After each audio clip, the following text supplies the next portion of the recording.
8 ইঞ্চি লিঙ্গ, কিন্তু 1 মিনিটে বীর্য বের হয়, সমাধান কি? ধন্যবাদ ভাই সুন্দর একটা কমেন্ট করার জন্য। দেশের এবং প্রবাসের ভাই বোনদের প্রতি সালাম।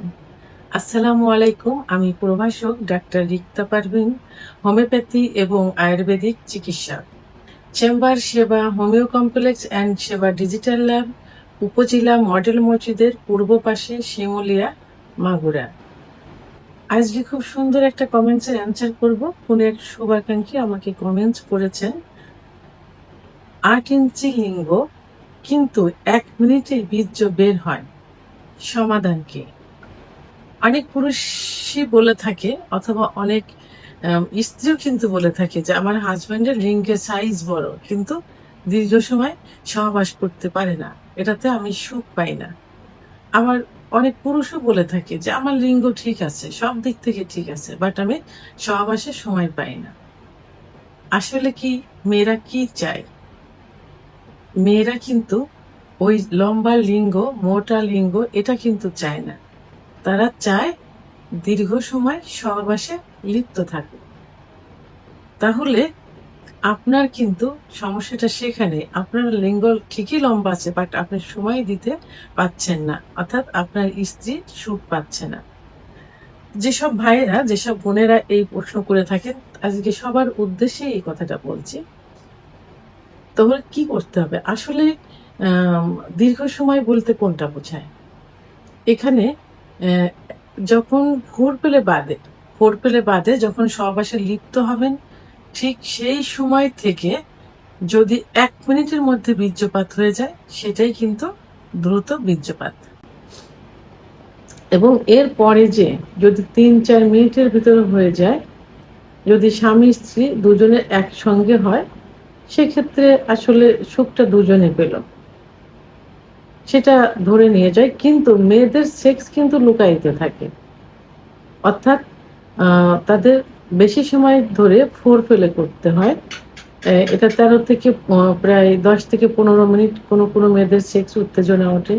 আবার কোনো মেয়েদের দেখা যায় 30 থেকে 35 মিনিটও সময় লেগে যায় সেক্স উত্তেজনা আসতে। তাহলে কি করতে হবে? ফোর পেলে দিয়ে এবং সহবাসের সময়টা এইভাবে দীর্ঘায়িত করতে হবে, বিশেষ করে মেয়েদের হ্যাপি করার জন্য। অনেক পুরুষেরাও কিন্তু অল্প সময় সহবাসে কিন্তু সুখ পায় না। তারাও বলে যে সহবাসে যাই আর চলে আসে, এটাতে আমি নিজেও সুখ পাই না।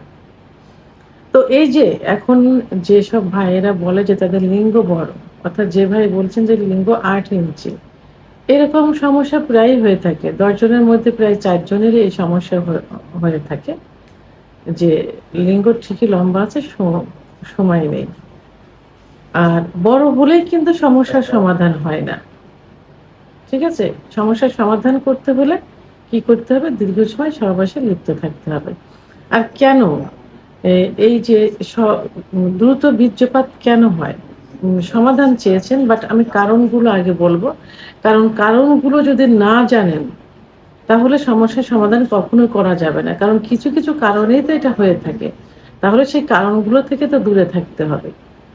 মেইন যে প্রধান কারণ, সেই কারণ হলো যে অতিরিক্ত উত্তেজনা বা মানসিক চাপ। অনেক সময় দেখা যায় যে সহবাসে গিয়েছে, মানে এত পরিমাণ সে উত্তেজিত হয়ে গেছে, তার সেনসিটিভিটি এত পরিমাণ বেড়ে গেছে যে মনে হয় সহবাসে মানে মানে কোনো কিছু বাদ দিয়ে একেবারে সঙ্গে সহবাসে লিপ্ত হয়ে যায়, এবং লিপ্ত হওয়ার সঙ্গে তাদের বীর্যপাত হয়ে যায়। এটা একটা কারণ। মানসিক উত্তেজনাটা, অর্থাৎ সেনসিটিভিটি সবথেকে বেশি থাকে এখানে। আবার মানসিক চাপ থাকে, কোনো প্রেশার থাকে, মানসিক দুশ্চিন্তা, টেনশন থাকে, সেটার থেকে এটা হয়। কোনো টেনশন নিয়ে কোনো কিছু করা যায় না।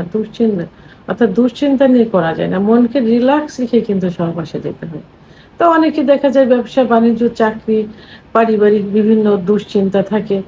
আবার অনেকে স্ত্রীকে পছন্দ হয় না, স্ত্রীকে ভাল লাগে না। এখন স্ত্রীর মন রক্ষার্থে সামাজিকতার কারণে বিভিন্ন কারণে সহবাসে যায়। যে তাদের ভাল লাগে না, হয়ে যায়। আবার অনেকে দেখা যায় যে পরকীয়ায় লিপ্ত থাকে, কেউ অন্য কিছু থাকে, তার প্রতি মন থাকে। এদিকে মানে শুধু স্ত্রীর মন রক্ষার জন্য যায়। এটা একটা কিন্তু কারণ। আবার অনেকে দেখা যায় যে দীর্ঘদিন সহবাস করে না। কাছেই আছে, বাট ১ মাস ২ মাস সবাই বন্ধ আছে, আবার কেউ বাইরে থাকে, দূরে থাকে, মাসে, মাসে আসে। তো এদের ক্ষেত্রে দেখা যায় যে ১ম বার এসে সহবাস যখন করতে যায়, তখন ওই আ দীর্ঘদিন অ্যাবসেন্ট থাকার কারণে যে একটা চাহিদাটা থাকে, যে আগ্রহটা থাকে, সে আগ্রহ থেকে কিন্তু দ্রুত বীর্যপাত হয়ে যায়। আবার দীর্ঘদিন ধরে যদি হস্তমৈথুনের অভ্যাস থাকে, অর্থাৎ অনেকে দেখা যায় যে হস্তমৈথুনটা খুব আর্লি করে, খুব দ্রুত করে ফেলে দেয়। দ্রুত করে বীর্যপাত ঘটিয়ে থাকে। এদের একটা অভ্যাসে পরিণত হয়। এই অভ্যাসে পরিণত হওয়ার কারণে সহবাসে গেলেও তার সেই অভ্যাসটা থেকে যায়, তখন দ্রুত বীর্যপাত হয়ে যায়। আবার যদি স্ত্রী বা পার্টনারের সাথে খোলামেলা কথা না বললে শরীর কিন্তু ঠিকমতো সাড়া দিবে না। সেক্ষেত্রে কিন্তু দ্রুত বীর্যপাত হয়ে যাবে। পুরুষ হরমোনের ভারসাম্যহীনতার কারণেও দ্রুত বীর্যপাত হয়ে যায়। নিউরোলজিক্যাল সমস্যা থেকে হতে পারে, আবার শারীরিক দুর্বলতার থেকেও এটা হতে পারে। অর্থাৎ যারা যৌন অক্ষমতায় ভুগছেন, যাদের ইচ্ছা উত্থানের সময় একদম কম, এই যৌন অক্ষমতার থেকে দ্রুত বীর্যপাত হওয়া তো যৌন অক্ষমতার একটা অংশ। পুরুষের সেক্স হরমোন টেস্টোস্টেরন হরমোন কমে গেলে এই সমস্যাটা হয়। তো এগুলোই কিন্তু সমস্যা। এখন এই সমস্যার থেকে সমাধান পেতে হলে কি করতে হবে? সর্বপ্রথম আপনাকে একজন অভিজ্ঞ সম্পন্ন রেজিস্টারকৃত ডাক্তারের শরণাপন্ন হতে হবে। সেই ক্ষেত্রে একদম পারফেক্ট চিকিৎসা হোমিওপ্যাথি এবং আয়ুর্বেদিকেই কিন্তু সম্ভব। আপনি একজন অভিজ্ঞ সম্পন্ন রেজিস্টারকৃত হোমিওপ্যাথি আয়ুর্বেদিক ডাক্তারের শরণাপন্ন হন। ডাক্তার কিছু পরীক্ষা-নিরীক্ষা দিবেন এবং কিছু প্রশ্ন আপনাকে করবেন, কিছু লক্ষণ আপনাকে দেখবেন।